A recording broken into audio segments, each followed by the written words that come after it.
Hello everyone, the online गुरु में मैं सुनील शर्मा आप सभी का स्वागत करता हूं। आज के इस सेशन में हम कंप्लीट मार्च 2022 से रिलेटेड इम्पॉर्टेंट करंट अफेयर्स को कवर करेंगे। जैसा कि आप सभी जानते हैं, हम अपने चैनल पे दो टाइप के करंट अफेयर्स के वीडियोस आपके लिए अवेलेबल करते हैं। एक होता है पर्टिकुलर 5 to 7 डेज में रिकैप, जिसमें हम इन डिटेल्स में देखते हैं, और सेकंड होता है कंप्लीट मंथ का ओवरव्यू, जिसके अंदर हम उनमें से भी कुछ सिलेक्टेड टॉपिक्स को ही यहाँ पे कवर करते हैं। सो ये पर्टिकुलर सेशंस आपके लिए हेल्पफुल होगा अगर आप इन सभी एग्जाम्स के लिए प्रिपेयर कर रहे हैं। और आप लोगों के लिए हमने ये session Hindi and English both में प्रिपेयर किया है, ताकि दोनों ही मीडियम वालों को कन्वीनियंस रहेगा। तो ऐसे ही रेगुलर सेशंस आपके लिए हम अपलोड करते हैं। इन्हें देखने के लिए हमारे चैनल को सब्सक्राइब करके बेल आइकन प्रेस करना मत भूलिएगा। तो चलिए शुरू करते हैं। आज का सेशन स्टार्ट करने से पहले आप सभी को अनअकैडमी से इंट्रोड्यूस करवाना चाहूंगा। ये इंडिया का लार्जेस्ट लर्निंग प्लेटफॉर्म है, जिसकी मदद से आप राजस्थान के एग्जाम्स इजीली क्रैक कर सकते हैं। इसके लिए आपको नीचे डिस्क्रिप्शन में दिए गए लिंक से अनअकैडमी लर्निंग ऐप इंस्टॉल करना है। देन आफ्टर लॉगिन या साइन अप कीजिए, अपने गोल को सिलेक्ट कीजिए, लैंग्वेज सिलेक्ट कीजिए और फ्री क्लासेस के लिए रेफरल कोड में हमारे कोड को यूज कीजिए। अनअकैडमी के बैच ज्वाइन करने के लिए ये बिल्कुल आपका सही टाइम है, क्योंकि कुछ ही दिनों में प्राइस जो है वो बहुत ज़्यादा चेंजेस होने वाले हैं। सो अभी सब्सक्राइब कीजिए 10% डिस्काउंट के साथ। अनअकैडमी आपके लिए लेकर आया है आरपीएससी ग्रेड फर्स्ट के टीचर एग्जाम से रिलेटेड बैचेस। यहाँ पे आपका कंप्लीट सिलेबस कवरेज और साथ ही साथ फ्री टेस्ट सीरीज भी होंगी जस्ट 442 पर मंथ में। इसी के साथ ग्रेड सेकंड के लिए भी सेम प्रोविजंस अवेलेबल हैं जस्ट 338 रुपीज में। वीडियो यानी कि विलेज डेवलपमेंट ऑफिसर या फिर पटवारी के एग्जाम के लिए 250 पर मंथ रुपीज में आपके लिए सब चीजें यहाँ पे उपलब्ध है। ऐसे ही राजस्थान पुलिस कांस्टेबल का, चाहे आप वन रक्षक या वनपाल के एग्जाम की प्रिपरेशन करते हैं, तो 458 पर मंथ और 375 रुपीज पर मंथ में क्लासेस उपलब्ध हैं। ऐसे ही राजस्थान स्पेसिफिक इंग्लिश मीडियम का अगर आप बैच ज्वाइन करते हैं, जेनिथ के नाम से है, वो आपके लिए यहाँ पे उपलब्ध है। कंप्यूटर इंस्ट्रक्टर के लिए मॉक टेस्ट सीरीज भी यहाँ पे उपलब्ध करवाई गई है। इसी के साथ आप रीट लेवल 1 या लेवल 2 के बैचेस में इनरोल कर सकते हैं जस्ट 375 रुपीज अ मंथ में। और रीट लेवल सेकंड के अंदर भी 375 पर मंथ में आप ज्वाइन कर सकते हैं। साथ ही साथ प्रैक्टिस टेस्ट सीरीज भी आपके लिए फ्री है। अनअकैडमी पे अगर आप हमारे कोड का यूज करते हैं तो आपके फीस में जो चेंजेस आएंगे, जैसा कि आप यहाँ पे स्क्रीन पे देख पा रहे हैं, 10% का आपको ऑफ मिलने वाला है। तो जब भी आप किसी कोर्स को परचेस करते हैं तो हमारे कोड को यहाँ पे यूज करना मत भूलिएगा। वीडियो पसंद आए तो इसे लाइक कीजिएगा, शेयर कीजिएगा, और अगर चैनल पे आप पहली बार आए हैं तो इसे सब्सक्राइब करके बेल आइकन प्रेस करना मत भूलिएगा। तो देखिए, फर्स्ट न्यूज आपके सामने रखूंगा। प्राइम मिनिस्टर नरेंद्र मोदी ने एक वर्चुअल समिट में हिस्सा लिया। ये जो वर्चुअल समिट था, ये क्वाड लीडर्स ऑर्गेनाइजेशन का था। क्वाड के बारे में आप लोग पहले भी पढ़ चुके हैं कि इसको क्या कहते हैं, क्वाड्रिलेटरल सिक्योरिटी डायलॉग कहा जाता है। ठीक है, अब इसी को शॉर्ट फॉर्म में आप लोग क्वाड भी कहते हैं। ये basically United states plus India plus Japan and Australia का एक ग्रुप है, जो कि साउथ चाइना सी के अंदर चाइना के दबाव को कम करना चाहते हैं और साथ ही साथ इंडो पैसिफिक रीजन को फ्री करना चाहते हैं। तो यहाँ पे ये जो क्वाड समिट था, ये ऑर्गेनाइज किया गया। इसमें इंडिया की तरफ से प्राइम मिनिस्टर नरेंद्र मोदी ने हिस्सा लिया, यूएस के प्रेसिडेंट जो बिडेन ने हिस्सा लिया, ऑस्ट्रेलिया के प्राइम मिनिस्टर स्कॉट मॉरिसन ने हिस्सा लिया और Japanese prime minister Fumio Kishida ने इसमें हिस्सा लिया। तो ओवरऑल इन 4 मेंबर्स और इनके जो हेड्स हैं, उनके नाम आपके लिए इंपॉर्टेंट होंगे। साथ ही साथ इन्होंने इस मीटिंग के अंदर जो इनिशिएटिव शुरू किया था क्वाड समिट का, उसका एक ओवरऑल रिव्यू किया कि उसके पॉजिटिव एस्पेक्ट क्या निकल कर आते हैं, और साथ ही साथ जो प्रेजेंट टाइम पे यूक्रेन का सिचुएशन चल रहा है, उसका जो इम्पैक्ट है वो कैसा हो सकता है, उसके बारे में इन्होंने हिस्सा यहाँ पे डिस्कशन किया। अब अगर बात करें क्वाड का जो first person to person meeting हुआ था वो कहाँ पे हुआ था, तो ये आपको याद रखना है वॉशिंगटन डीसी के अंदर हुआ था सितंबर 2021 के अंदर। हाल ही में जन औषधि बाल मित्र प्रोग्राम जो है वो लॉन्च किया गया है भारत के 75 लोकेशंस पे। थर्ड डे था जन औषधि दिवस का। अब आपसे मैं यहाँ पे एक क्वेश्चन पूछना चाहूंगा जिसको आप लोग क्या करेंगे, कमेंट सेक्शन में आंसर देंगे कि जन औषधि बाल मित्र जो प्रोग्राम है उस अकॉर्डिंग जन औषधि दिवस जो है वो हम लोग कब मनाते हैं। तो जन औषधि दिवस कब मनाया जाता है, आप नीचे कमेंट सेक्शन में कमेंट करके बताएं।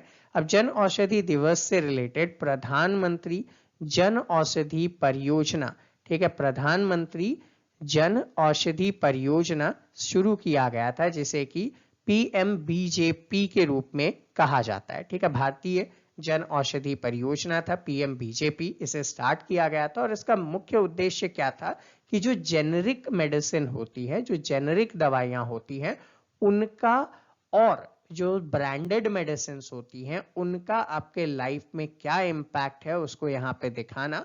और ओवरऑल इनका मेन मोटो था कि आप जेनेरिक मेडिसिन की तरफ आगे बढ़ें, क्योंकि जेनेरिक मेडिसिन जो है वो ब्रांडेड मेडिसिन की तरह ही यहाँ पे काम करती है, लेकिन आपके लिए कॉस्ट इफेक्टिव है। तो उसके ऊपर ये कार्यक्रम रखा गया था। जो हेडक्वार्टर है यूनेप का, यूनाइटेड नेशंस के एनवायरनमेंट प्रोग्राम का, कहाँ पे, नैरोबी केन्या के अंदर। इन्होंने क्या किया, रिसेंटली यूनेप का 50वां स्थापना दिवस मनाया है और इसकी थीम रखी थी strengthening UNEP for the implementation of environment dimensions of 2030 agenda for sustainable development.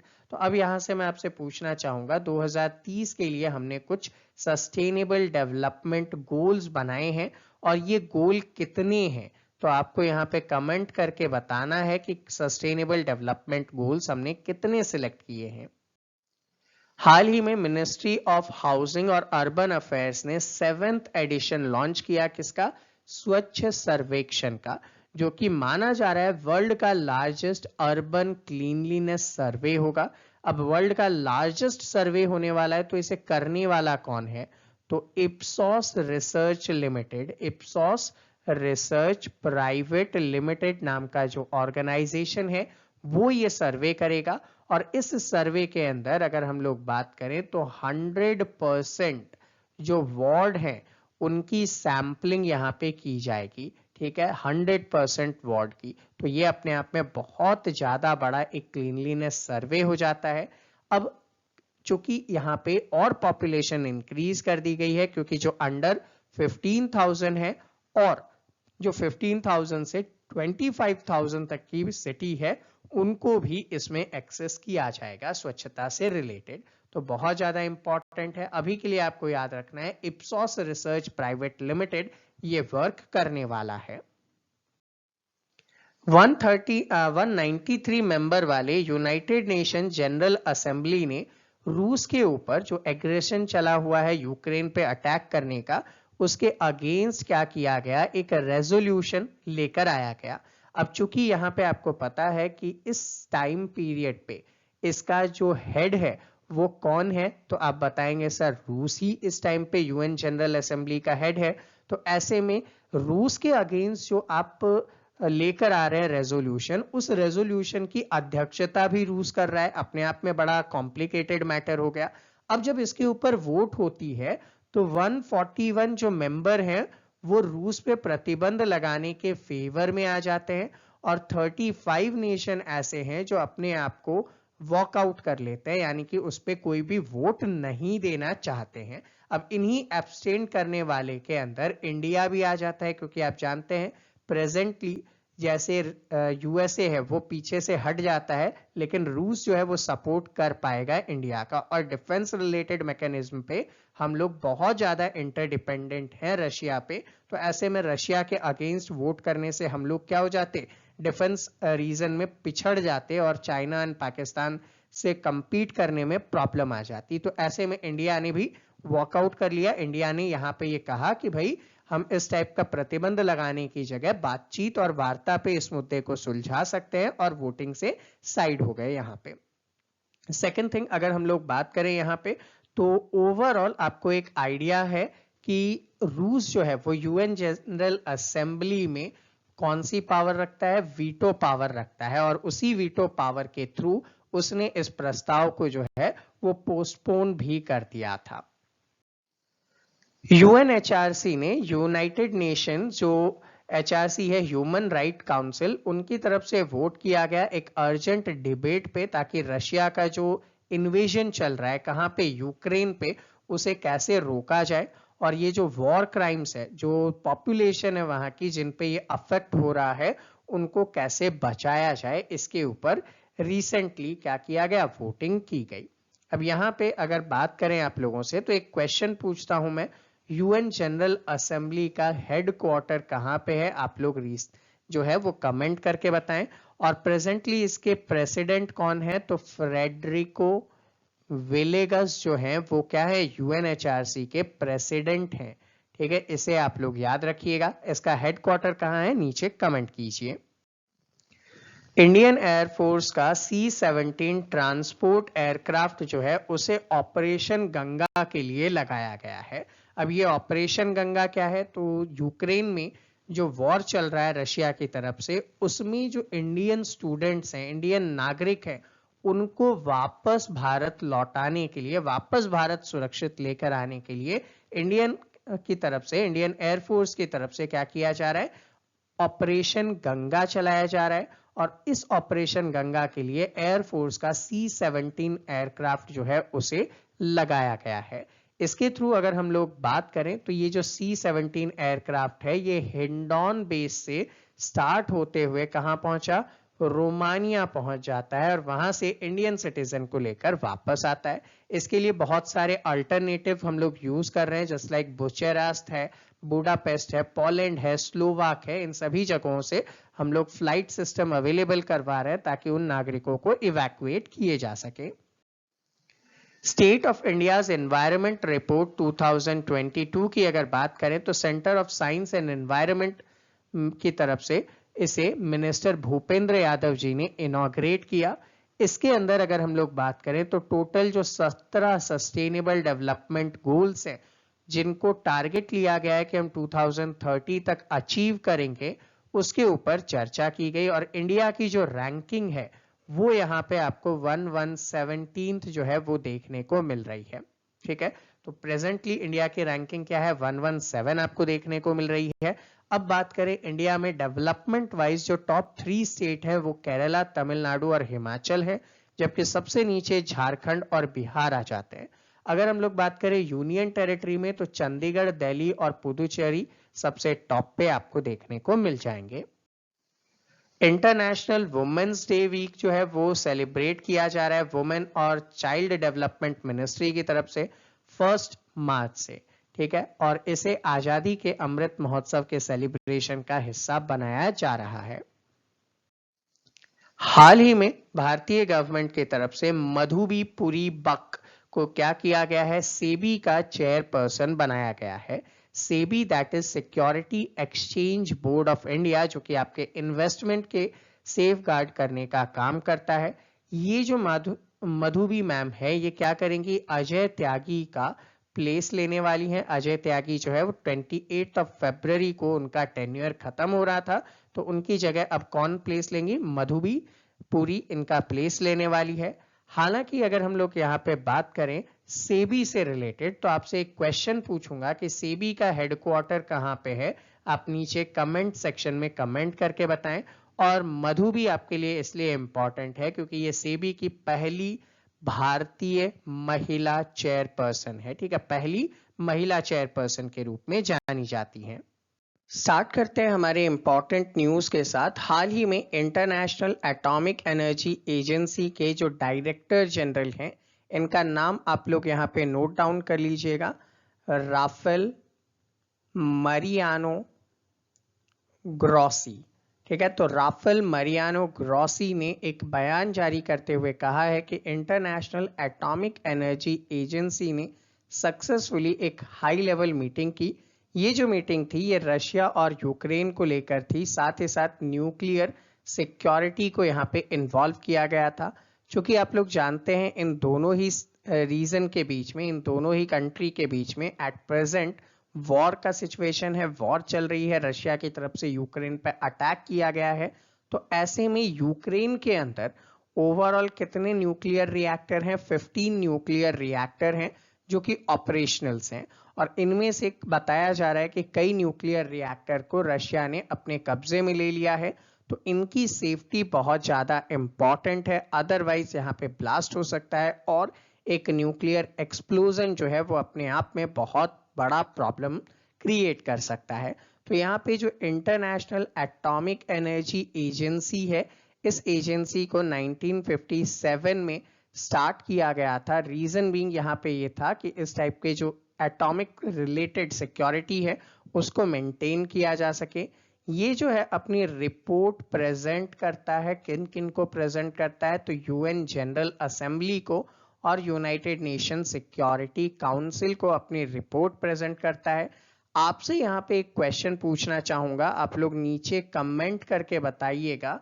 और कमेंट क्या करेंगे आप लोग? यहाँ पे कमेंट करेंगे IAEA का जो हेडक्वार्टर है वो कहाँ पे है। तो चलिए कमेंट कीजिए। नेक्स्ट न्यूज आपके सामने आती है कि हाल ही में सुप्रीम कोर्ट ने AK सीकरी को एक हाई पावर कमेटी का चेयरपर्सन बना दिया है। ये जो पर्सन है ये क्या काम करेंगे? तो चार धाम प्रोजेक्ट के बारे में आपने सुना था, इसी चार धाम प्रोजेक्ट के एक चेयरपर्सन के रूप में यहाँ पे काम करेंगे। रीजन क्या है? यहाँ पे 2019 में क्या किया गया था? रवि चोपड़ा को यहाँ पे बनाया गया था इस हाई पावर कमेटी का चेयरपर्सन, लेकिन उन्होंने क्या किया? अपना रेजिग्नेशन दे दिया, और उस रेजिग्नेशन की वजह से नए प्लेस पे AK सीकरी को, जो कि रिटायर्ड चीफ जस्टिस है, सुप्रीम कोर्ट से रहे हुए हैं, तो उनको यहाँ पे अपॉइंट किया गया है। अब बात करेंगे चार धाम प्रोजेक्ट से रिलेटेड। तो देखिए जो चार धाम प्रोजेक्ट है वो किससे रिलेटेड है? तो केदारनाथ, ठीक है, एक नोट डाउन कर लीजिएगा आप, केदारनाथ। सेकंड हो जाएगा यहाँ पे बद्रीनाथ। थर्ड हो जाएगा आपके पास यमुनोत्री, यमुनोत्री। एंड फोर्थ हो जाएगा गंगोत्री। ठीक है, इन प्लेसेस पे बहुत ही इजीली एक्सेसिबल रोड डेवलप करना है, 900 किलोमीटर का हाईवे डेवलप करना है। और ये जो हाईवे होगा वो नेशनल हाईवे 125 के ऊपर डेवलपमेंट का काम करेगा, और साथ ही साथ ये जो हाईवे होगा वो कैलाश मानसरोवर यात्रा रूट पे भी जो पर्सन्स हैं उन लोगों की हेल्प करेगा।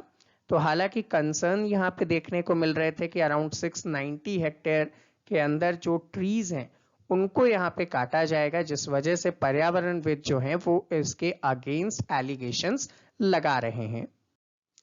ऐसे ही एक नई न्यूज है आपके सामने कि प्राइम मिनिस्टर नरेंद्र मोदी ने गति शक्ति से रिलेटेड अपना एक स्पीच दिया था कि इंडिया एक ऐसे टर्मिनल को डेवलप करेगा जिसके थ्रू फ्रेट और मूवमेंट बहुत इजी हो जाएगा। तो यहाँ पे उसी को करते हुए जो ईस्टर्न रेलवे का आसनसोल डिवीजन है उन्होंने यहाँ पे क्या कर दिया है? एक कार्गो टर्मिनल डेवलप किया है, और ये जो कार्गो टर्मिनल होगा ये इजीली फ्रेट को एक जगह से दूसरे जगह ट्रांसपोर्ट करने के अंदर हेल्प करेगा। पूषा कृषि विज्ञान मेला 2022 जो है वो मार्च के मंथ में पूषा इंस्टीट्यूट के मेला ग्राउंड पे ऑर्गेनाइज किया जा रहा है। अब ये जो मेला है आप कह सकते हैं कि ICAR यानी कि इंडियन एग्रीकल्चर रिसर्च इंस्टीट्यूट की तरफ से आयोजित किया जाता है। कितने दिन? 3 दिन के लिए इसे आयोजित किया जाता है। इसकी थीम जो है वो रखी गई है self reliant farmer through technical knowledge, और इसकी जो शुरुआत है वो नरेंद्र सिंह जी तोमर ने की थी, जो कि यूनियन मिनिस्टर ऑफ एग्रीकल्चर और फार्मर वेलफेयर हैं। साहित्य अकादमी फेस्टिवल, जो कि लेटर्स के रूप में जाना जाता है, साहित्य अकादमी का फेस्टिवल ऑफ लेटर्स, जिसको कि साहित्य अकादमी का आप लिटरेचर फेस्टिवल भी कह सकते हैं, ये 10th से 15th ऑफ मार्च 2022 के बीच में न्यू दिल्ली के अंदर ऑर्गेनाइज किया जा रहा है। और यहाँ पे अगर आप लोग देखेंगे तो इनकी तरफ से क्या किया जाता है? अवार्ड्स दिए जाते हैं लिटरेचर से रिलेटेड। और कहाँ पे इसे ऑर्गेनाइज किया जा रहा है? तो रविंद्र भवन इसका जो हेडक्वार्टर है, रविंद्र भवन दिल्ली के अंदर, वहां पे ऑर्गेनाइज किया जा रहा है। इस साहित्य अकादमी इंस्टीट्यूट की स्थापना 12 मार्च 1954 के अंदर की गई थी। ठीक है, 1954 के अंदर यहाँ पे की गई थी। आपसे एक क्वेश्चन पूछूंगा, साहित्य अकादमी कितनी इंडियन लैंग्वेज में जो है अपने तरफ से अवार्ड देता है? नेक्स्ट इंफॉर्मेशन आपके सामने है यूनियन कैबिनेट, जिसके हेड ऑलवेज प्राइम मिनिस्टर होते हैं। तो यहाँ पे प्राइम मिनिस्टर नरेंद्र मोदी ने अप्रूव कर दिया है वर्ल्ड हेल्थ ऑर्गेनाइजेशन के साथ मिलकर global centre for traditional medicine, और किस जगह खोला जाएगा? ये गुजरात के अंदर खोला जाएगा। हालांकि आपको पता हो कि वर्ल्ड हेल्थ ऑर्गेनाइजेशन की तरफ से global centre for traditional medicine Bharat में खोलने की बात की गई थी, और 13 नवंबर 2020 को उन्होंने ये डिक्लेयर किया था। ये डिक्लेयर किया था 5th आयुर्वेदा डे के दिन। अब यहाँ पे बात आती थी कि इसे स्टैब्लिश कहाँ किया जाएगा, तो गुजरात के जामनगर में इसे स्टैब्लिश करने की इंडियन गवर्नमेंट ने मंजूरी दे दी है। International shooting sports federation ISSF का वर्ल्ड कप 2022 इजिप्ट के कायरो में आयोजित किया गया 26 फेब से लेकर 8 मार्च तक। यहाँ पे सबसे ज्यादा 7 मेडल्स लेते हुए इंडियन टीम जो है फर्स्ट रैंक पर आ जाती है। अब इंडियन टीम्स ने ओवरऑल अगर बात करें तो 4 गोल्ड मेडल, 2 सिल्वर और 1 ब्रॉन्ज मेडल यहाँ पे हासिल किया है। गोल्ड मेडल हासिल करने वाले Saurabh Chaudhary 10 metre air pistol में, उसके बाद अनीशा भावला और रितम संगवान जो है वो 25 मीटर के रैपिड मिक्स कैटेगरी के अंदर, मतलब ग्रुपिंग की कैटेगरी के अंदर, same as Nivetha, Esha and Ruchira जो है ये वुमेन्स के 10 मीटर एयर पिस्टल की टीम के अंदर गोल्ड मेडल यहां पे हासिल करती हैं।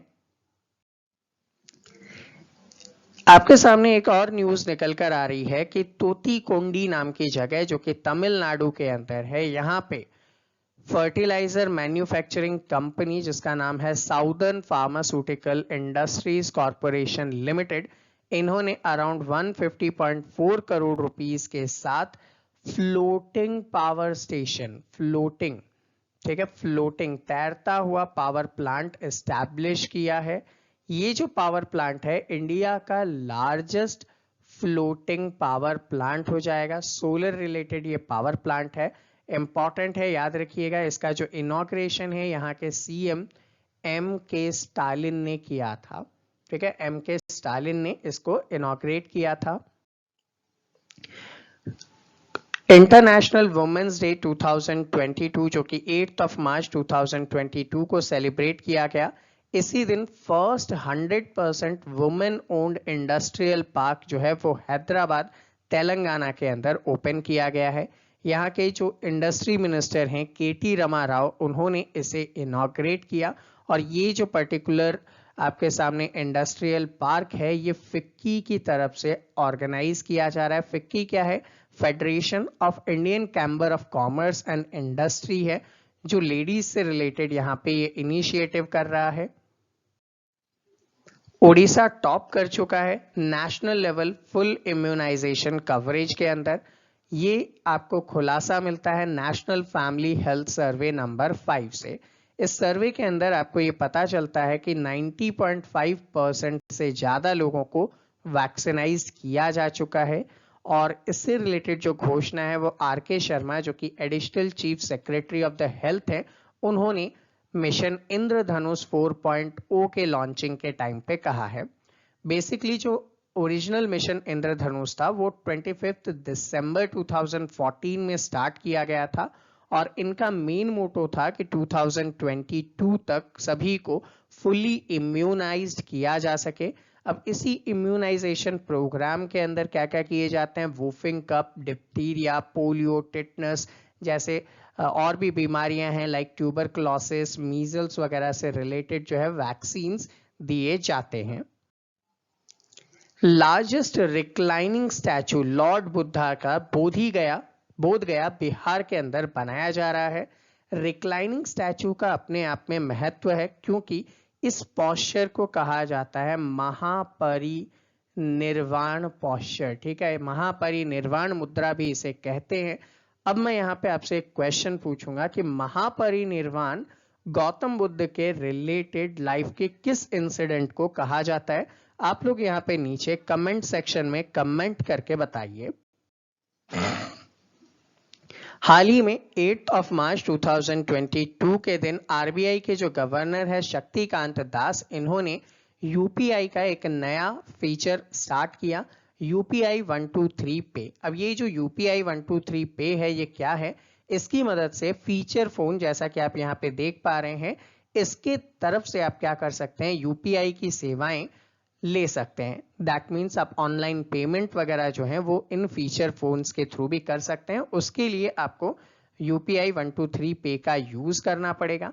इसी के साथ साथ आरबीआई ने एक और काम किया है, जिसे आप बोल सकते हैं डिजी शक्ति या डिजी साथी, सॉरी डिजी साथी हो जाएगा। ये एक 24/7 हेल्पलाइन होने वाला है। अगर आपको ऑनलाइन पेमेंट में किसी भी टाइप की प्रॉब्लम आती है या किसी भी टाइप की गड़बड़ हो जाती है, तो आप इसका यूज कर सकते हैं। इसके लिए 14431 पे आप कॉल कर सकते हैं या फिर 1800-891 एंड 4x3 का आप उपयोग कर सकते हैं।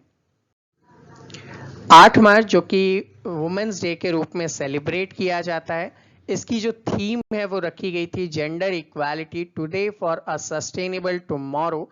ये इसका थीम रखा गया था।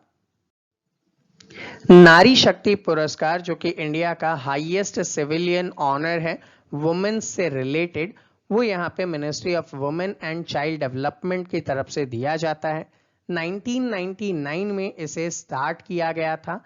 उस टाइम पे इसे बोला जाता था स्त्री शक्ति पुरस्कार, ठीक है। 1999 में स्त्री शक्ति पुरस्कार के रूप में इसे जाना जाता था। देन आफ्टर 2015 में इसका नाम बदल के क्या कर दिया गया, नारी शक्ति पुरस्कार कर दिया गया था।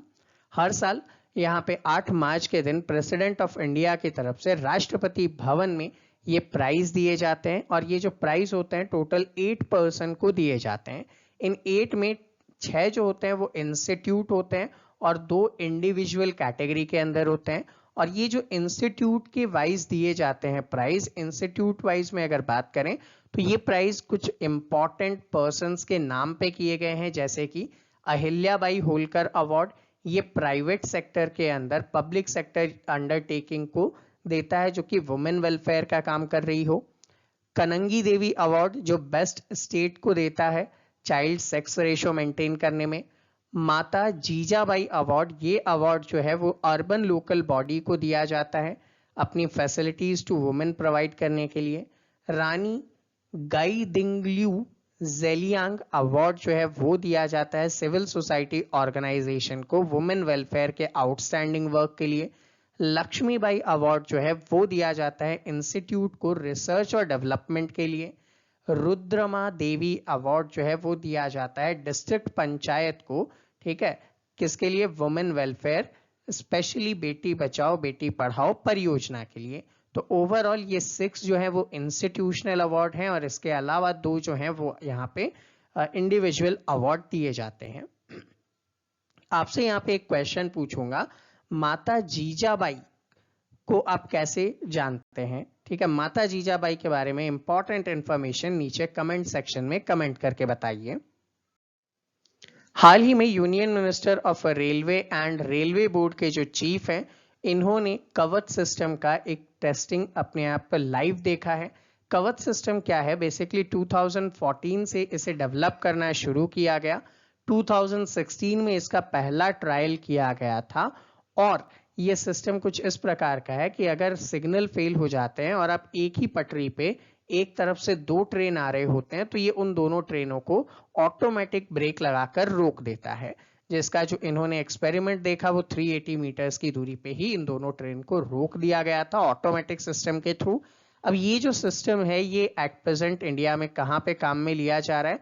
तो लिंगमपल्ली और विकाराबाद जो सेक्शन है साउदर्न पार्ट ऑफ रेलवे का, जिसको साउदर्न सेंट्रल रेलवे जोन कहा जाता है, उनके बीच में इनको काम में लिया जा रहा है। ओवरऑल ये सिस्टम बहुत महंगा है, क्योंकि इसे अगर आप लोग यूज करते हैं तो 1 किलोमीटर पे जो खर्च आता है वो 30 से 50 लाख रुपीस का होता है, ठीक है। जबकि जब इसे हमने इंपोर्ट किया था तो 2.5 करोड़ रुपीस पर किलोमीटर पे खर्च आते थे। तो इंडिजनाइजेशन का आप अच्छा सा एग्जाम्पल देख पा रहे हैं जहां पे हम लोग खुद डेवलप करके बहुत अच्छे से काम कर पा रहे हैं। आज के न्यूज पे आते हैं और रिसेंटली आपने खबरों में सुना होगा कि जो यूनियन मिनिस्टर हैं रोड ट्रांसपोर्ट और हाईवे के, नितिन गडकरी जी, इन्होंने इनॉग्रेट किया है as a pilot project hydrogen based advance fuel cell electronic vehicles के लिए। अब पायलट प्रोजेक्ट का मतलब क्या होता है? जब कभी भी हम किसी प्रोजेक्ट को पैन इंडिया या बड़े स्तर पे अप्लाई करेंगे तो उससे पहले उसकी स्टडी के लिए एक छोटे से स्पेस पे उसको एप्लीकेबल किया जाता है। तो इसी को एज अ पायलट प्रोजेक्ट यहाँ पे लॉन्च किया गया है। ये जो प्रोजेक्ट है ये इनिशिएट किया जा रहा है टोयोटा कार्लिस्कर मोटर प्राइवेट लिमिटेड की तरफ से, जहाँ पे टोयोटा जो है वो international centre for automotive technology के साथ मिलकर काम करेगा। अब ये प्रोजेक्ट क्या है? तो टोयोटा ने 2014 में एक कार डेवलप की थी और जिसका मॉडल आप यहाँ पे देख रहे हैं, नाम है मिराई।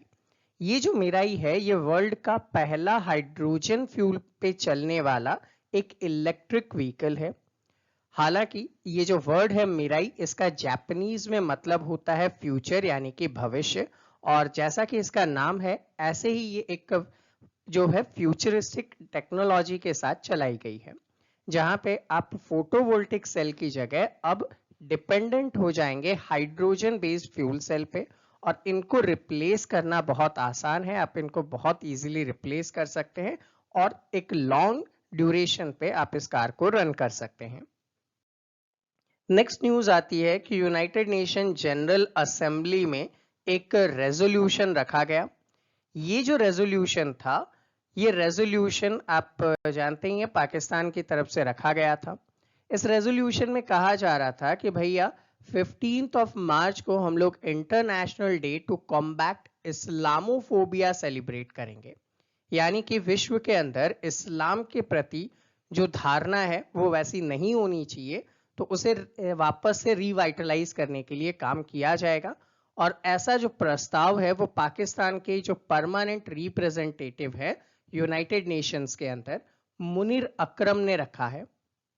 अब यहाँ पे बात करें तो ओवरऑल 57 नेशंस ने इसका सपोर्ट किया है। इनमें से कुछ इंपॉर्टेंट नेशंस लाइक चाइना और रशिया भी इनके सपोर्ट में निकल कर आ रहे हैं। हालांकि इंडिया की अगर बात करते हैं तो इंडिया की तरफ से जो परमानेंट रिप्रेजेंटेटिव है यूनाइटेड नेशंस में, TS त्रिमूर्ति, इन्होंने अपने कंसर्न्स, अपनी जो है वो प्रॉब्लम्स वहां पे सामने रखी और कहा है कि अगर हम लोग पर्टिकुलर रिलीजन में बट जाएंगे तो यूएन जनरल असेंबली जो है वर्ल्ड के लिए एकजुट होकर काम नहीं कर पाएगा। तो इन रेजोल्यूशंस पे थोड़ा सा सोच समझकर फिर इंप्लीमेंट करने की जरूरत है। नेक्स्ट न्यूज आपके सामने आती है। सिप्री नाम का एक ऑर्गेनाइजेशन है जिसे आप Stockholm international peace research institute के रूप में जानते हैं। इन्होंने अपनी रीसेंट रिपोर्ट पब्लिश की है और रिपोर्ट का नाम है trends in international arm transfer 2021। इस रिपोर्ट के मुताबिक अगर हम लोग माने तो ये रिपोर्ट ओवरऑल जो इंटरनेशनली आर्म्स एंड एम्यूनेशंस हैं उनके इंपोर्ट और एक्सपोर्ट को दिखाता है। और इंपोर्ट की यहां पे बात करें तो सबसे ज्यादा वर्ल्ड में डिफेंस मैकेनिज्म के लिए जो आर्म्स एंड एम्यूनेशंस है वो मंगाने वाली कंट्री इंडिया टॉप रैंक पे है। Then after Saudi Arabia, Egypt, Australia और चाइना आते हैं। ये टॉप 5 आर्म्स इंपोर्टर हैं। जबकि एक्सपोर्ट में अगर हम लोग बात करें तो यूएस, रशिया, फ्रांस, चाइना और जर्मनी वो 5 बड़े देश हैं जो सबसे ज्यादा आर्म्स एंड एम्यूनेशन को एक्सपोर्ट करते हैं।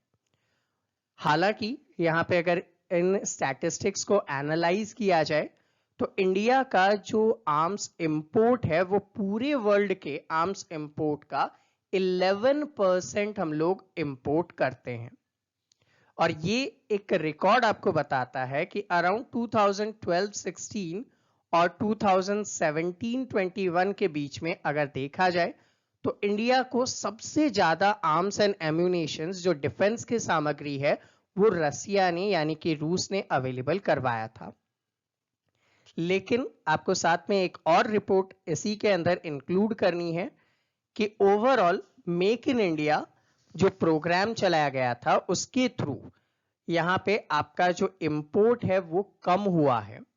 सो ओवरऑल हमारा जो इंपोर्ट था पहले के मुकाबले 21% कम हुआ है, लेकिन फिर भी हम वर्ल्ड का 11% इंपोर्ट करते हुए सबसे बड़े इंपोर्टर के रूप में दिखाई देंगे।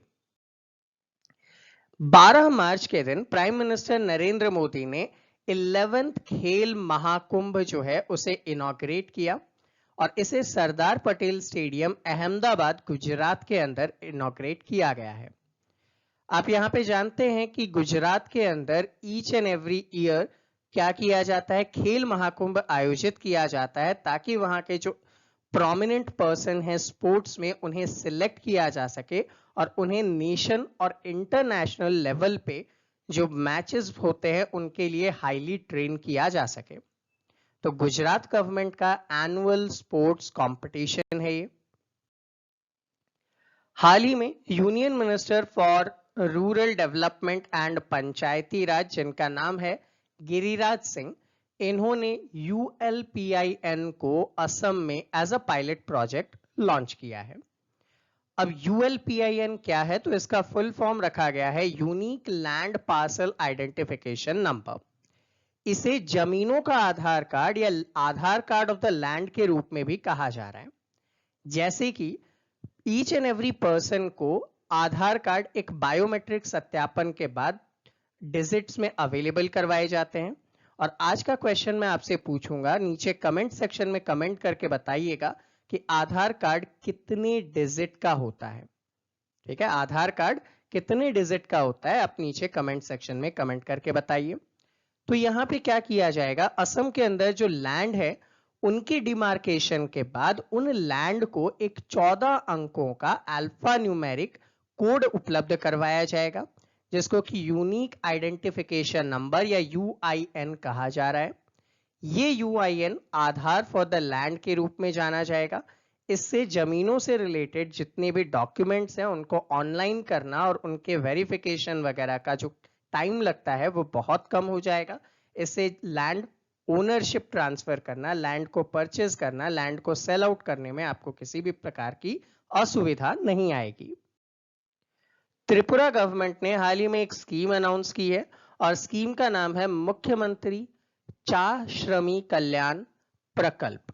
अब यहाँ पे मुख्यमंत्री जो कि त्रिपुरा के CM ने इसे स्टार्ट किया है, तो मुख्यमंत्री आप समझ सकते हैं। क्वेश्चन आपसे पूछूंगा, त्रिपुरा के CM कौन है, आप नीचे कमेंट सेक्शन में कमेंट करके बताइए। चा श्रमी, चा मतलब की होता है टी, ठीक है, चा मतलब होता है टी। चाय से रिलेटेड जो श्रमिक है, जो वर्कर्स हैं, जो वहां पे लैंड पे वर्क करते हैं, इस टाइप से लीफ कलेक्ट करते हैं टी बनाने के लिए, तो उन लोगों को वेलफेयर करने के लिए ये स्कीम रखी गई है। इसके थ्रू ओवरऑल त्रिपुरा में जो लगभग 7000 टी गार्डन्स हैं, उन टी गार्डन्स में काम करने वाले लोगों को बहुत सारी सुविधाएं उपलब्ध करवाई जाएगी। लाइक उन्हें घर दिया जाएगा, उनको फूड के लिए रेशंस दिए जाएंगे, उन्हें फाइनेंशियल सपोर्ट दिया जाएगा और ये सारा काम त्रिपुरा गवर्नमेंट की तरफ से यहाँ पे किए जाएंगे। और ओवरऑल इन डेटा को और एनालाइज करें तो यहाँ पे लगभग 75% जो वर्कर हैं वो वुमेन्स हैं, तो उनके भलाई के लिए ये स्कीम यहाँ पे स्टार्ट किया गया है। और सबसे ज्यादा अगर हम टी मैन्युफैक्चरिंग के बारे में बात करें तो आपको असम के सेपा हिजाला नाम का प्लेस जो है, उनाकोटी नाम का जो प्लेस है, वेस्टर्न त्रिपुरा और जो नॉर्दर्न त्रिपुरा है वहां पे देखने को मिलता है। तो ये सारे ही रीजन त्रिपुरा के हैं, श्रीपा हिजाला, उनाकोटी, इन सभी जगहों पे आपको सबसे ज्यादा ट्री प्रोडक्शन देखने को मिलता है। नीचे कमेंट करके बताइएगा कि त्रिपुरा के CM कौन है। अगली न्यूज आपके सामने आई कि VDEM नाम का एक इंस्टीट्यूट है जिसने हाल ही में एक रिपोर्ट पब्लिश किया। रिपोर्ट का नाम था डेमोक्रेसी रिपोर्ट 2022 और इस डेमोक्रेसी रिपोर्ट में इन्होंने इंडिया की रैंकिंग बहुत ज्यादा गिरा दी है और ये कहा है कि इंडिया डेमोक्रेसी से बदलते हुए कहाँ जा रहा है, ऑटोक्रेटिनिज्म पे जा रहा है। तो ये कहीं ना कहीं ये कहना थोड़ा सा गलत हो जाएगा, क्योंकि इंडिया में डेमोक्रेसी है और हम लोग लार्जली डेमोक्रेटिक कंट्री के रूप में जाने जाते हैं, और इसमें इंडिया की रैंकिंग को गिराना अपने आप में कहीं ना कहीं इंटरनेशनल प्रोपोगेंडा भी कहा जा रहा है। इंडिया को टॉप 10 ऑटोक्रेटिज्म कंट्री के रूप में देखा जा रहा है, जिसमें एल साल्वाडोर, तुर्की और हंगरी को भी शामिल किया गया है। आपसे यहाँ पे एक क्वेश्चन पूछूंगा, इसमें इंडिया की रैंकिंग क्या रखी गई है, आप नीचे कमेंट सेक्शन में कमेंट कीजिएगा। हाल ही में क्लिनिकल ट्रायल सक्सेसफुली रहे हैं और जो वैक्सीन है जिसका नाम रखा जा रहा है विनकॉव 19, हालांकि इसे आप वैक्सीन कम ड्रग ज्यादा कह सकते हैं। वैक्सीन एंड ड्रग में बेसिक डिफरेंस क्या है, वैक्सीन आपको किसी बीमारी से बचने के लिए उसके पहले लगवानी होती है, जबकि ड्रग उसके ट्रीटमेंट में काम आता है। तो कोविड-19 के ट्रीटमेंट से रिलेटेड एक डेवलपमेंट चल रहा है विनकॉव 19 के ऊपर, जिसे डेवलप करने का काम CSIR, centre for cellular and microbiology, VINS bio product, university of Hyderabad ने मिलकर इसे डेवलप किया है। तो कोविड-19 के इलाज में ये एक इंपॉर्टेंट रोल प्ले कर सकेगा। यूनियन मिनिस्टर ऑफ पेट्रोलियम और नेचुरल गैस जो हैं हरदीप सिंह पुरी, इन्होंने Indian petroleum and natural gas statistic 2020-21 को आपके सामने रखा है। इस स्टैटिस्टिक्स की अगर माने तो हम अपने रिक्वायरमेंट का जो क्रूड ऑयल है यानी कि कच्चा तेल है, अराउंड 85% के लिए दूसरे देशों पे निर्भर करते हैं। तो इन द ईयर 2020-21 के फाइनेंशियल ईयर में हमने अपने आवश्यकता का जो क्रूड ऑयल था वो 85% बाहर से इंपोर्ट किया है। सो इस वजह से जो प्राइस में वॉलेटिलिटी है, प्राइस जो कंस्टेंटली चेंज होते रहते हैं, उस पे इंडियन गवर्नमेंट के कंट्रोल कम होते जाते हैं। ऐसे ही अगर हम लोग बात करें नेचुरल गैस के ऊपर, तो नेचुरल गैस का भी अराउंड 54% हम लोगों ने क्या किया है, इंपोर्ट किया है, जस्ट बिकॉज इंडिया इन चीजों में सेल्फ सफिशिएंट नहीं है, हमारे पास इन गैसेस की और इन क्रूड ऑयल्स की कमी है। नेक्स्ट न्यूज आपके सामने आती है, यूविका 2022 जो है वो मई 16 से मई 28 के बीच में आयोजित किया जाएगा।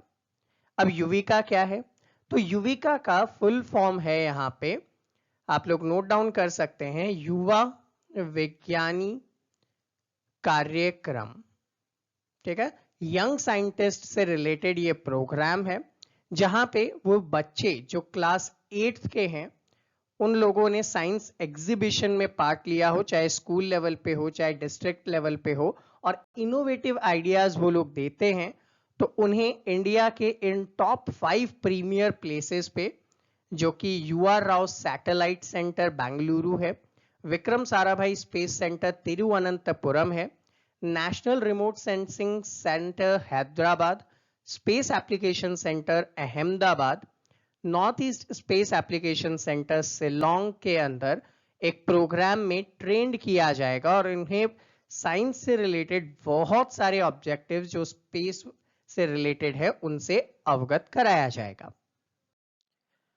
आपके सामने न्यूज आती है कि प्राइम मिनिस्टर नरेंद्र मोदी ने बिप्लबी भारत गैलरी को विक्टोरिया मेमोरियल हॉल कोलकाता के अंदर वीडियो कॉन्फ्रेंस के थ्रू 23 मार्च 2022 के दिन इनॉग्रेट किया है।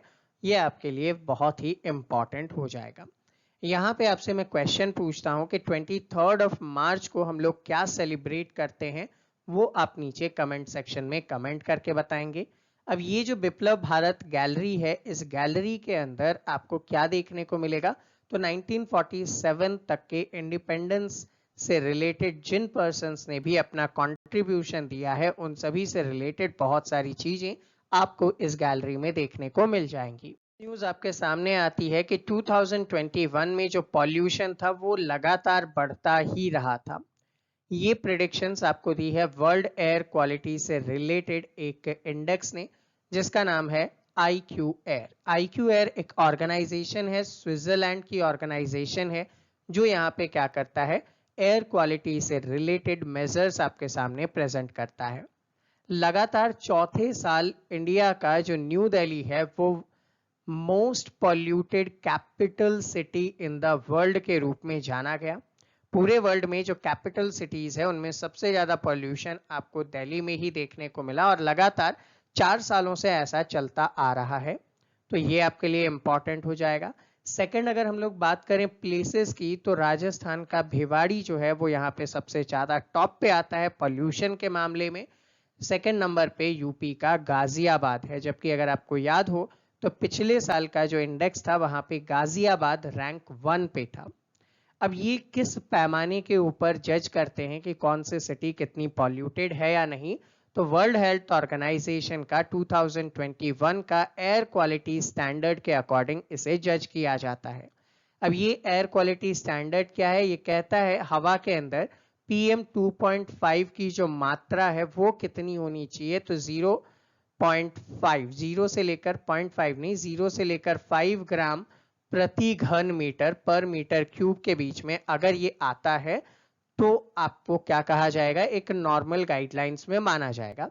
सो 0 से लेकर 5 ग्राम पर मीटर क्यूब अगर पॉल्यूटेंट है कौन सा, PM 2.5, तो इसे माना जाएगा कि ठीक ठीक एनवायरनमेंट आपका है। और इससे जैसे जैसे आप ऊपर बढ़ते जाएंगे वैसे वैसे आपको पॉल्यूटेड सिटी माना जाएगा। यहाँ पे PM 2.5 का मतलब होता है पर्टिकुलेटेड मैटर 2.5, मतलब ऐसे सूक्ष्म धूल के कण जिनका डायामीटर 2.5 माइक्रोन से छोटा होता है। नेक्स्ट आपको न्यूज देखने को मिली कि हरियाणा की असेंबली ने अभी recently Haryana prevention of unlawful conservation of religious bill 2022 को पास कर दिया है। इस बिल के थ्रू यहाँ पे हरियाणा गवर्नमेंट ने इलीगल कर दिया है कि अगर किसी भी पर्सन्स को फोर्सफुली रिलीजियस कन्वर्जन करवाया जाता है तो वो इलीगल एक्टिविटी मानी जाएगी। यहाँ पे अगर कोई पर्सन अपनी मर्जी से, अपनी आज़ादी से अपने धर्म को चेंज करना चाहता है तो वो कर सकता है, लेकिन अगर फोर्सफुली आपको करवाया जा रहा है तो वो अब गैर कानूनी हो जाएगा, उसे दंड दिया जाएगा, पेनलाइज किया जाएगा।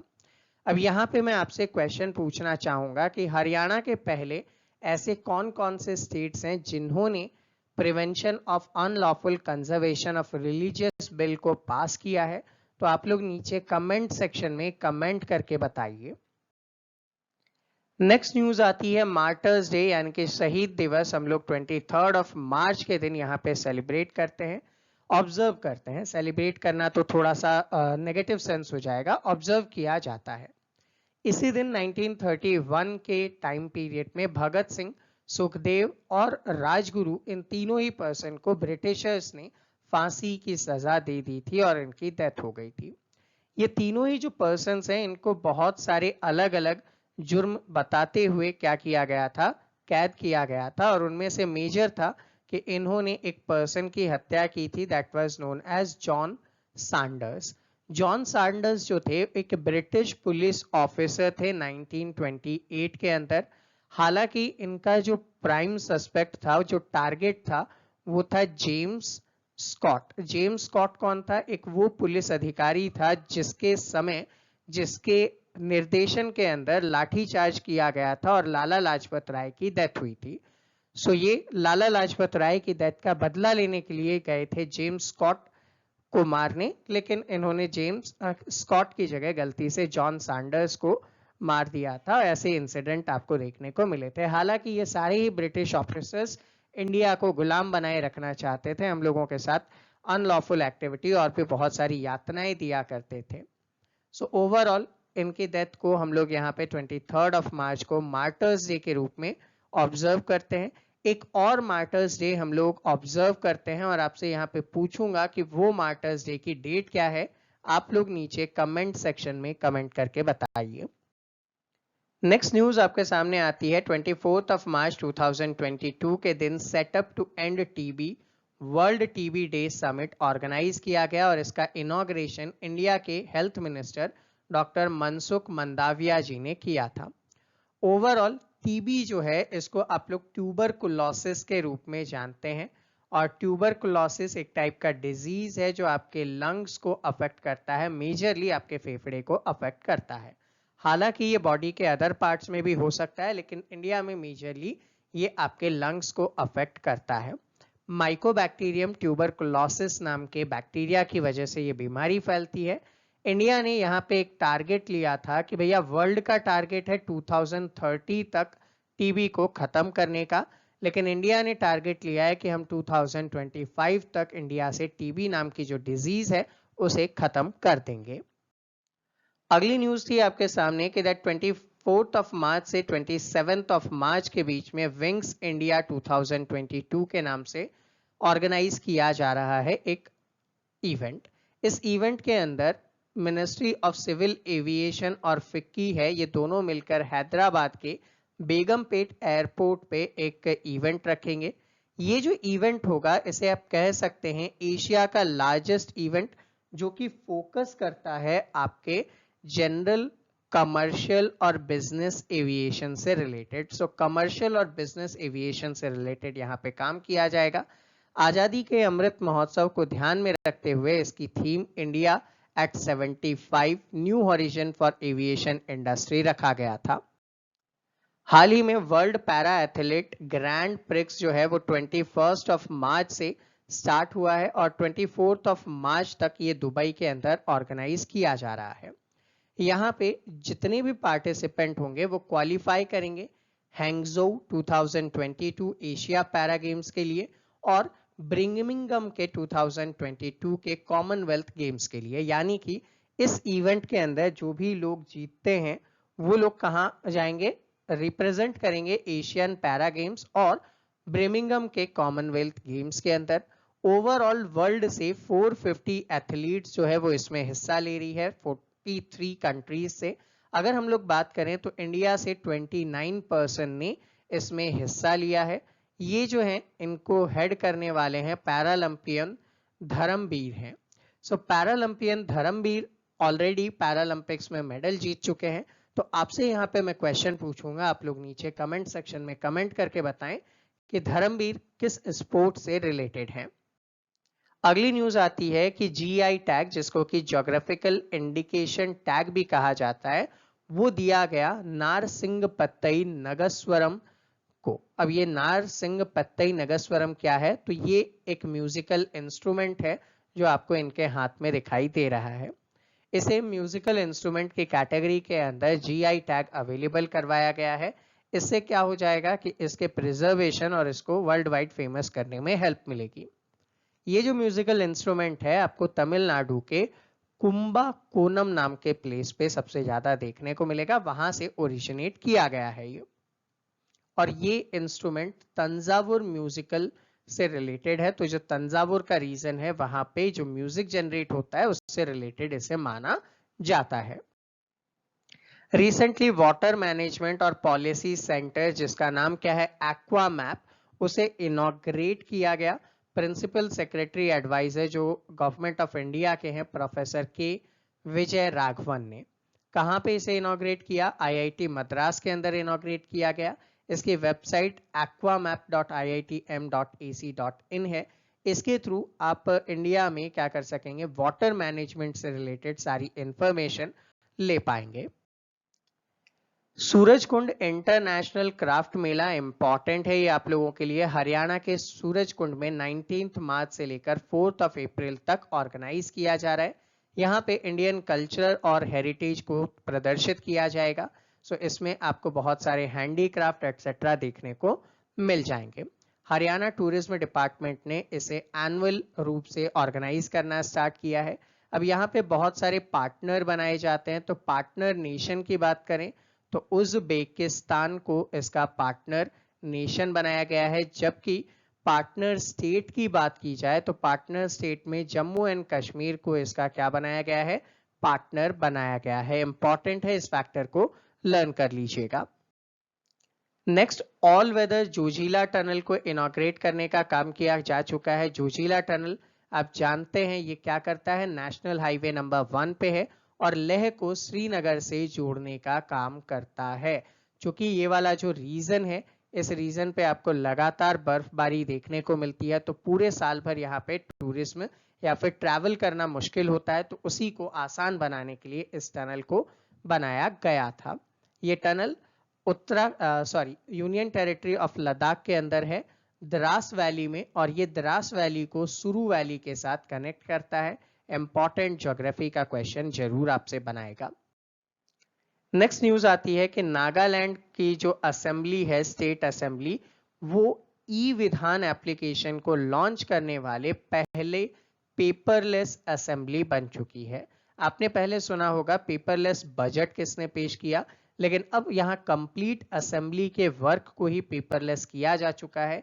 किस एप्लीकेशन के थ्रू? तो ई विधान एप्लीकेशन के थ्रू ये किया जा रहा है, जिसके थ्रू क्या करेंगे, नेशनल इंफॉर्मेटिक्स सेंटर के जो क्लाउड सिस्टम है मेघराज, वहां पे इन सभी एमएलए एमपीज को कनेक्ट किया जाएगा और ऑनलाइन ये सारे प्रोसीजर्स को कर पाएंगे, पेपर की कहीं भी रिक्वायरमेंट नहीं होगी। इसे इंप्लीमेंट करने के लिए सेंट्रल गवर्नमेंट ने 90:10 में फंड इन्फ्यूज किया था, मतलब पूरा जो लगने वाला है अमाउंट, उसका 90% जो है वो कौन देगा? सेंट्रल गवर्नमेंट देगी, और 10% स्टेट गवर्नमेंट को वहन करना है। देखिए, टॉपिक आपके सामने आता है कि एक बुक है जिसका नाम क्या है, Indian agriculture toward 2030, a pathway enhancing farmers income, nutritional security and sustainable food and farmers system नाम की जो ये बुक है, उसे रिलीज किसने किया? तो नरेंद्र सिंह तोमर जी ने इसे रिलीज किया है, जो कि इंडिया के यूनियन मिनिस्टर ऑफ एग्रीकल्चर और फार्मर वेलफेयर है। तो आपको याद क्या रखना है, इंडियन एग्रीकल्चर टुवर्ड 2030 जो है उसे पब्लिश किसने किया? तो स्प्रिंगर ने इसे पब्लिश किया है, जबकि इसे रिलीज किसने किया? तो नरेंद्र सिंह तोमर जी ने इसे रिलीज किया है। यहाँ पे नीति आयोग और साथ ही साथ यूनाइटेड नेशन के फूड और एग्रीकल्चरल ऑर्गेनाइजेशन ने मिलकर एक इवेंट ऑर्गेनाइज किया था। हाल ही में न्यूज आती है, और ये बहुत ज्यादा इंपॉर्टेंट न्यूज है, कि गिलबर्ट एफ हंगबो को यहाँ पे सिलेक्ट किया गया है as a 11th director general of international labour organization, यानी कि ILO के। बात करें हंगबो के बारे में, तो ये जो हैं ये प्राइम मिनिस्टर भी रह चुके हैं। कहाँ के?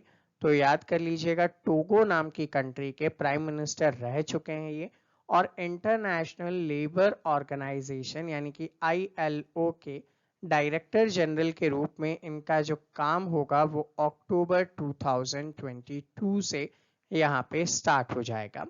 ये फर्स्ट अफ्रीकन होंगे जिन्हें इस पोस्ट के लिए सिलेक्ट किया गया है, तो ये भी इंपॉर्टेंट है कि फर्स्ट अफ्रीकन पर्सन है जो कि इस पोस्ट के लिए सिलेक्ट हुए हैं।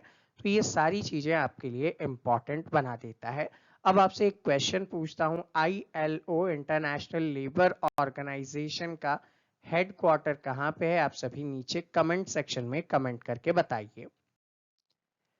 स्टॉकहोम वाटर प्राइज 2022 अवार्ड किया गया है स्टॉकहोम इंटरनेशनल वाटर इंस्टीट्यूट की तरफ से प्रोफेसर विल्फ्रेड ब्रूटेसरा को। ठीक है, प्रोफेसर विल्फ्रेड ब्रूटेसर्ट इंपॉर्टेंट हो जाएंगे आपके लिए, क्योंकि ये जो स्टॉकहोम का वाटर प्राइज है, इसे कहा जाता है नोबेल प्राइज फॉर वाटर। ठीक है, वाटर का नोबेल प्राइज इसे कहा जाता है, इस वजह से ये प्राइज और भी ज्यादा इंपॉर्टेंट है। आपसे यहाँ पे एक क्वेश्चन पूछना चाहूंगा कि नोबेल प्राइज कितने फील्ड में दिए जाते हैं? आप लोग नीचे कमेंट सेक्शन में कमेंट करके बताइए। 94th अकेडमी अवार्ड, जिसको कि ऑस्कर अवार्ड के रूप में भी जाना जाता है, हाल ही में academy of motion picture art और साइंस की तरफ से ये अवार्ड दिया गया 27 मार्च 2022 के दिन। कहाँ पे? लॉस एंजलिस के डॉल्बी थिएटर के अंदर एक सेरेमनी थी, वहां पे ये अवार्ड दिया गया। अब ये जो अवार्ड है ये 1 मार्च से लेकर 31 दिसंबर 2021 के बीच में जो इम्पोर्टेंट मूवीज वगैरह थी उनके लिए दिया गया। और आपको जो चीजें याद करनी है, लाइक बेस्ट पिक्चर का अवार्ड किसको दिया? कॉडा को दिया गया। बेस्ट एक्ट्रेस जेसिका चैस्टेन को दिया गया। बेस्ट डायरेक्टर जेन कैंपियन को दिया गया, बेस्ट एक्टर विल स्मिथ को दिया गया, best original screenplay Belfast को दिया गया, best international feature film drive my car को दिया गया, best documentary summer of the soul है और best original song no time to die है। तो ये जो कुछ कुछ इंपॉर्टेंट चीजें आपके लिए मैंने पहले से ही हाईलाइट कर दी थी, इनको आपको लर्न करना होगा। नेक्स्ट न्यूज आती है कि पीवी सिंधु ने स्विस ओपन 2022 जीत लिया है। इसके लिए इन्होंने बुसानन ओनुबैम्ब्रोकन को हराया है, जो कि कहाँ की थी, थाईलैंड की थी। और ये जो मैच था वो बेसेल स्विट्जरलैंड के अंदर आयोजित किया गया था। ये जो पर्टिकुलर इवेंट है, यहाँ पे आपको देखने को मिलेगा कि इस साल का सेकंड टाइटल होने वाला है किनके लिए, पीवी सिंधु के लिए। इसके पहले आपने पढ़ा था करंट अफेयर्स में सैयद मोदी इंडिया इंटरनेशनल भी इन्होंने जीता था, ठीक है, ये एक तो याद रखना है आपको। और ये वाला जो प्राइज है स्विस ओपन जीतने वाली, ये सेकंड वुमेन इंडियन है, क्योंकि इनके पहले साइना नेहवाल ने भी ये अवार्ड जीता हुआ है। हाल ही में INS वलसूरे को president colour by president Ramnath Kovind award दिया गया। तो इंडियन प्रेसिडेंट रामनाथ कोविंद जी ने INS वलसूरू को या वलसारा को प्रेसिडेंट कलर का अवार्ड दिया। प्रेसिडेंट कलर का जो अवार्ड होता है वो मिलिट्री यूनिट्स में हाईएस्ट अवार्ड के रूप में जाना जाता है। अब INS वलसूरा क्या है, तो इसे 1942 के अंदर स्टैब्लिश किया गया था। इंडियन नेवी का एक ट्रेनिंग एस्टैब्लिशमेंट है, यानी कि यहाँ पे हम लोग क्या करते हैं, ट्रेनिंग अवेलेबल करवाते हैं। ट्रेनिंग किन किन को अवेलेबल करवाते हैं, तो इंडियन नेवी पर्सनल्स को, इंडियन कोस्ट गार्ड को यहाँ पे क्या किया जाता है, ट्रेनिंग उपलब्ध करवाई जाती है। हाल ही में जो ट्यूलिप गार्डन है, एशिया का लार्जेस्ट ट्यूलिप गार्डन कहाँ पे है, श्रीनगर के अंदर है, उसे वापस से खोल दिया गया है। ये जो ट्यूलिप गार्डन है, जैसा कि आप फोटो में ही देख पा रहे हैं कि कितना आकर्षक है ये, तो इसे खोला गया है श्रीनगर के ट्यूलिप फेस्टिवल के लिए। ये जो ट्यूलिप गार्डन है, ये जाबरवान रेंज, ऊपर जो आप माउंटेन देख रहे हैं, इन्हें क्या कहा जाता है, जाबरवान रेंज कहा जाता है, उसके फुट हिल्स में अवेलेबल है। इस ट्यूलिप गार्डन को 2008 के अंदर खोला गया था, स्टैब्लिश किया गया था, और इसका नाम रखा गया था इंदिरा गांधी के नाम पे। Indira Gandhi memorial tulip garden के रूप में ये यहाँ पे जाना जाता है। हाल ही में 5th एडिशन मंगलारू कंबाला का आयोजित किया गया, ठीक है, मंगलुरु कंबाला का 5th एडिशन आयोजित किया गया। कहाँ पे, गोल्डफिन सिटी बंगूरा कुलूर के अंदर 26 से लेकर 27 मार्च के बीच में। ये जो मंगलुरु कंबाला है, ये क्या है, तो आप लोग यहाँ पे कह सकते हैं कि it is a buffalo race, ठीक है, बफेलो रेस है। हर साल होता है, कहाँ पे हो रहा है, कर्नाटका के अंदर हो रहा है, ठीक है, तो कर्नाटका से एसोसिएटेड है, याद रखिएगा।